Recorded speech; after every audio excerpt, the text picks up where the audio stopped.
Hello, everybody. Welcome back to Read and Reread. I am Angelia, and today it's time for part two of my weekly wrap ups from my 30 Stories in 30 Days project. So, every day of the month of September, Shorty September, I am reading a different short story. They are all posted daily in the community section, and then we do a weekly wrap up of the stories, and I pick the story of the week. So, welcome or welcome back if you have been reading along. I hope you're enjoying this project. And if you just discovered this, you can circle back. All the stories are posted, and there's a wrap up from week one. So I'm a day behind on this because we were out of town. It was my daughter's birthday, so we went to San Antonio for the weekend and had a good time celebrating with her and her friends. And now I'm back. So let's take a look at these 7 stories. So the first one was We Can Remember It For You, Wholesale by Phillip K. Dick. I wanted to choose a story by Phillip K. Dick because I've been meaning to read something by him for a while. And what I really wanted to read was Do Androids Dream of Electric Sheep, which was the source material for Blade Runner, which is a movie that I love. But that one was too long. It was more like a novella. So I was looking for something shorter that truly was a short story, and so I chose this story, We Can Remember It For You, Wholesale, which was the inspiration for Total Recall. But I did see the remake that I think was in the earlier 2000s maybe with Colin Farrell. The premise was interesting. I wouldn't say it was the greatest movie I ever saw, but I think it was decent. It was pretty entertaining. So I read this short story and I really liked how it began. I liked the premise, which is that there is a man, and it's kind of in a unspecified but seems future because people have traveled to Mars. It's a little futuristic, but there's this man who has kind of a sort of a dreary life. His wife nags at him constantly. They're not very close, and he has some sort of drudgerous daily job. But he has this dream that he really wishes he could have traveled to Mars. But it's I guess some people can go, but it's very, I don't know, very elite or expensive or something. And he really wishes he could have gone. And so he takes advantage of this service where it's called Recall, but there's a K in it. And they implant memories into you. So whether it has to do with a people or a place, or you're trying to refashion some sort of traumatic event, or there's different reasons why somebody might participate in this, but basically you buy a package and they implant a false memory in your brain. So he wants to implant the memory of a wonderful trip to Mars and a great adventure, even though it never really happened, because he can afford the memory, but he can't afford the actual experience. So right there's a bunch of interesting things to think about what is the commentary here that this business would be established that offered such a thing. But then when he goes to do his procedure, something very unexpected occurs. That's all I want to tell you without spoiling the story. And so it starts out, and I'm really into it, but then I was kind of puzzled by the ending. I don't know. It kind of stopped a little abruptly. And from what I hear, that the ending didn't have anything to do with what actually was the path of the movie. The movie took the idea, and then it just branched out, and there was a whole different story. But the story, I liked it. I was intrigued. I kind of wanted more. I got to the end, and it was sort of a, well, now what kind of thing. And it did sort of whet my appetite to read one of the longer pieces. I did not really purposely put so many speculative stories in the same batch. I don't know how that happened, but I'm also not mad about it. But the next one was A Village After Dark by Kazuo Ishiguro. And I have never read a short story by this author previously, but I've read several novels. One of my favorite novels is Never Let Me Go. And I also love Remains of the Day, although it's been many, many years since I reread that. But I did reread I always want to say Never Let You Go, but it's Never Let Me Go. I'm 99% sure. And yes, I double checked. Never Let Me Go. Love that book. Reread it last year for Remember December.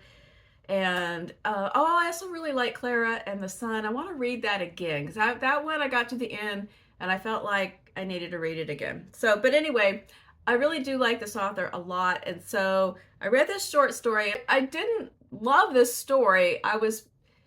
It felt like the beginning of a novel.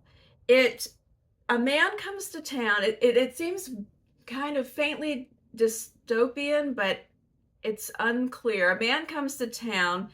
The people seem to be living in a pretty spare and rustic fashion, and he comes into town, and we get the sense that he is coming back to a place that he was at many years before. He's recognized. A young woman approaches him and wants him to come and speak to a group of young people, but he stops at a different cabin, and he's sort of reluctantly taken in, and he's very disheveled and worn out, and they're talking about him, and there's just this sense of a history. We don't know if he's reliable in what he's telling us. We don't get very much at all. It's very much a scene setting situation to a story that isn't there. It's a setup, it's a beginning. It feels like the first chapter of a novel, and then there is no novel. So I was kind of disappointed, I'm going to admit. All right, so then the next one, but some lovely writing in there because it was Ishiguro, but I needed a lot more. I got almost nothing. The next one was yet another speculative story. This one's straight up kind of on the line between, this was post-apocalyptic, almost horror, definitely science fiction, and it was Herd Immunity by Tananarive. So I selected this story because I read for the BookTube prize judging her novel, The Reformatory, and it had some strengths and weaknesses. I didn't really love that novel, but I liked her thinking, her story concepts. It was one of those things where when I read it, I thought, I need to read something else. And I really thought when I read it, short fiction might be a really excellent place to look to find another sample of this author's work. And so I read this story, Herd Immunity, and it was a good story. It was kind of a banger. There's this young woman who is a survivor of some sort of cataclysmic rapid flu.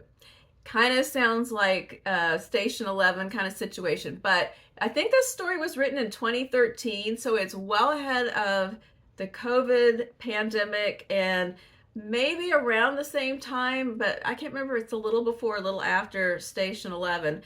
But anyway, there's been some kind of hideous flu that almost everybody got, and it went so fast that it just wiped everybody out. And at the beginning of it, there was some talk of a vaccine and the possible beneficial effects of herd immunity, and that to me was a very prescient part of the story. But it happened so fast that none of that panned out. So in the aftermath, the people who have survived are most likely people who just for whatever reason have a natural immunity. And this woman feels like she is one of those people. And she talks about this kind of harrowing encounters with other survivors and how it has degraded their humanity and some of the shocking behavior that she has seen.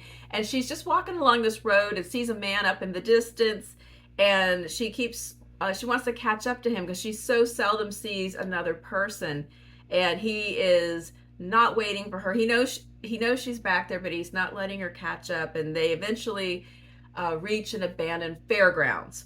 That's where I have to stop my description. But wonderful descriptions, really creepy, pretty scary and weird.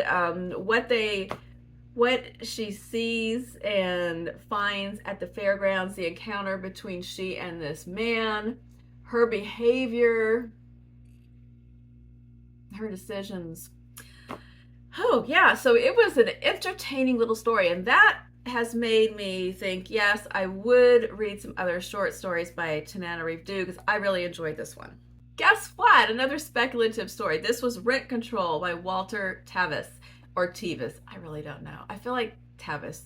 I'm going to go with Tevis. But when I saw his list of novels and how almost all of them have been made into really successful movies, The Color of Money, The Hustler, The Queen's Gambit, What else? There was another one. So, but this particular story, I first read this story, I think, early this year because Michael was remembering it, and it was one of those things where you kind of remember something and you can't, it's on the tip of your mind, and you're trying to remember where you read it and find it again. And he found this story, Rent Control, that originally was published in Omni magazine. So then when I got around to the project, I wanted to read it again.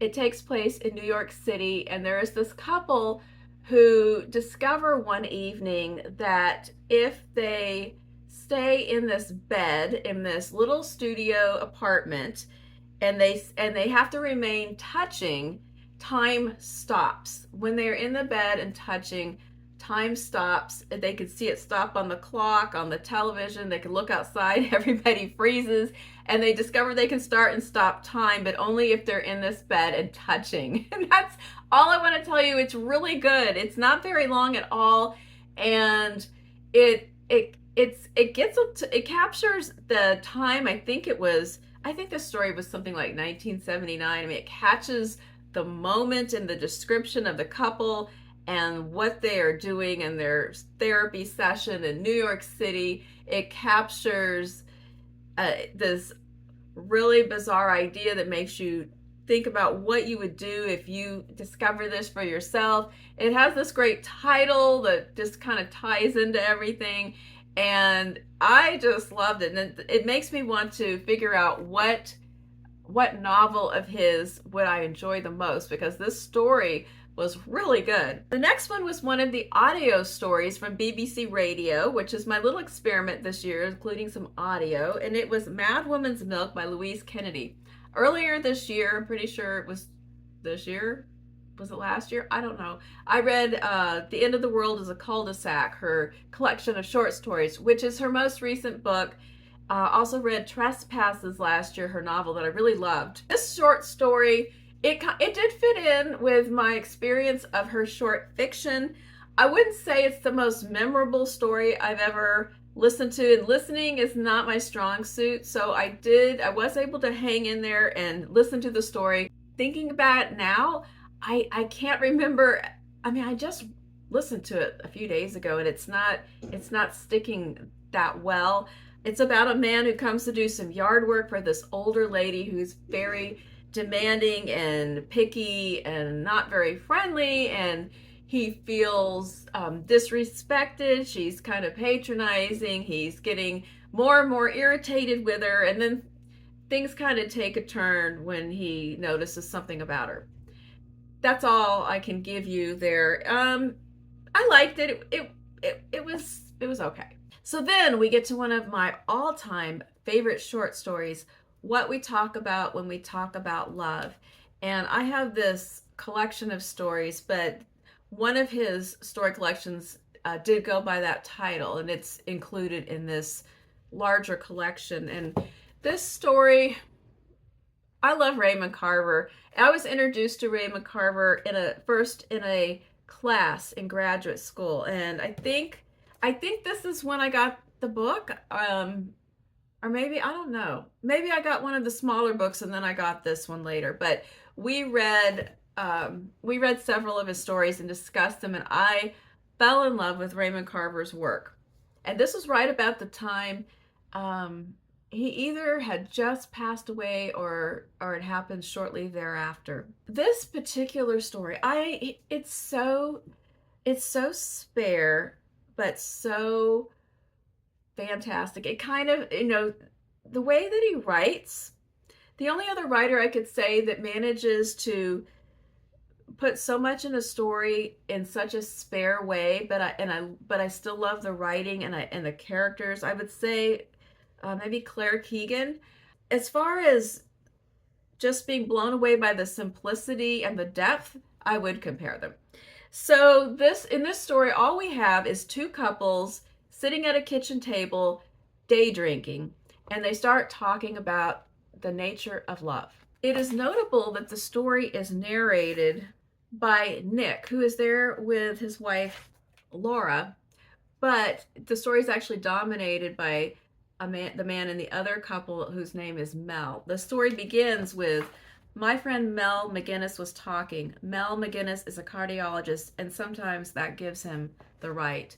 And Mel really sets the pace, the tone, the flow of conversation here.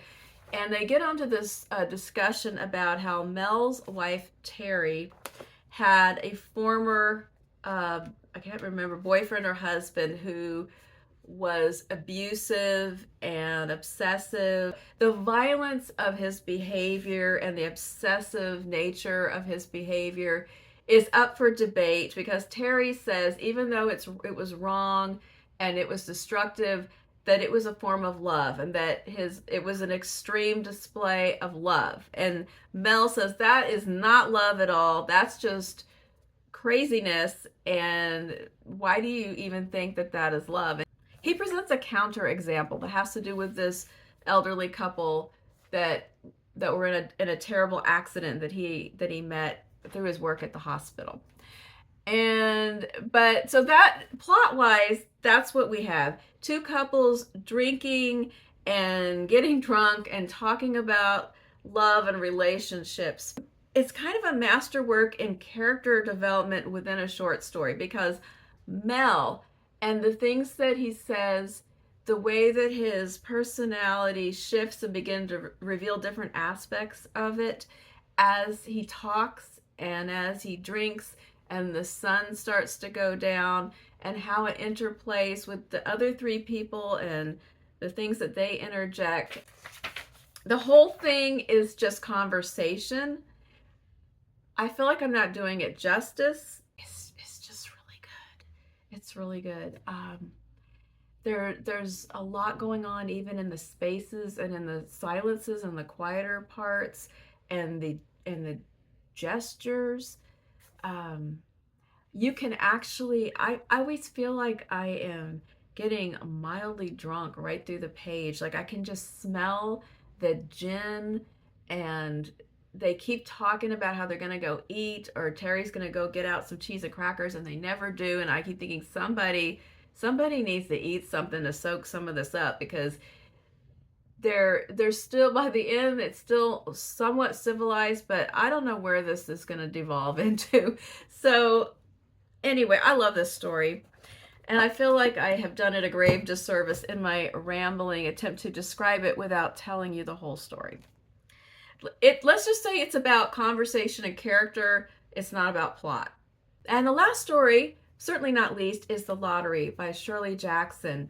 I read it out of this anthology that you have seen before and will see again, but spoiler alert, stay tuned for a book haul that's coming this week that might have some Shirley Jackson in it.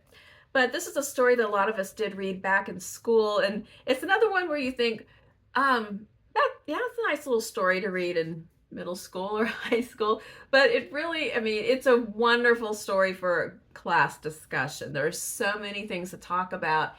Very briefly, without giving things away, there is a small town, and once a year, everybody gathers together for some kind of a ceremony in which there's a lottery, and everyone's name in town is in the box, and a name gets drawn. What do you win, you might wonder? And if you read the story, you know what it is. And the most of the story, 99% of the story, is everybody gathering together and the talk amongst people as they wait to see what will happen in the drawing. So we see the kids have gotten out of school. It's a June morning. It's actually June 27th, which is my husband's birthday. His birthday is the lottery day.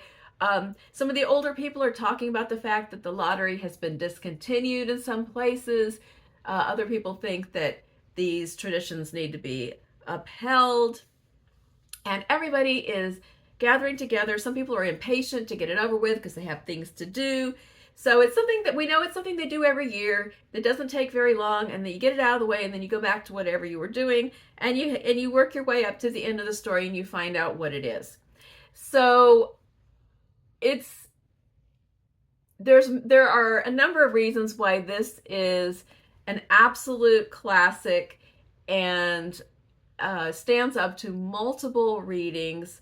It is just a great story, and I hadn't reread it in quite a while, and Then I watched the short film, and it was pretty good. I mean, the quality wasn't that great, but it was pretty accurate to capturing the feel of the story. It has a timeless quality. It feels like it takes place in the past, but it's indistinct about when it is. And just some of the thematic territory about traditions and customs and people that feel like tradition in and of itself just needs to be preserved regardless of your understanding of the background. A little bit about things they've had to change over the years because you made the original box wore out. We know it's been going on a long time. Nobody knows how it began. Nobody knows why they do it. And what does happen when you preserve tradition? You don't re-examine it, and you can compartmentalize your behavior and not examine why you are doing the things that you do. So there's a lot of there's a lot of territory to discuss in this story. And that brings me to the fact that I have to pick a story of the week. And this is definitely one of the finalists. I love several stories. I think my favorite stories, there was one or two that didn't really resonate with me a ton. My favorite ones from the week overall, I really love The Lottery. I love What We Talk About When We Talk About Love. And then newer to me that I really, really enjoyed would be Rent Control.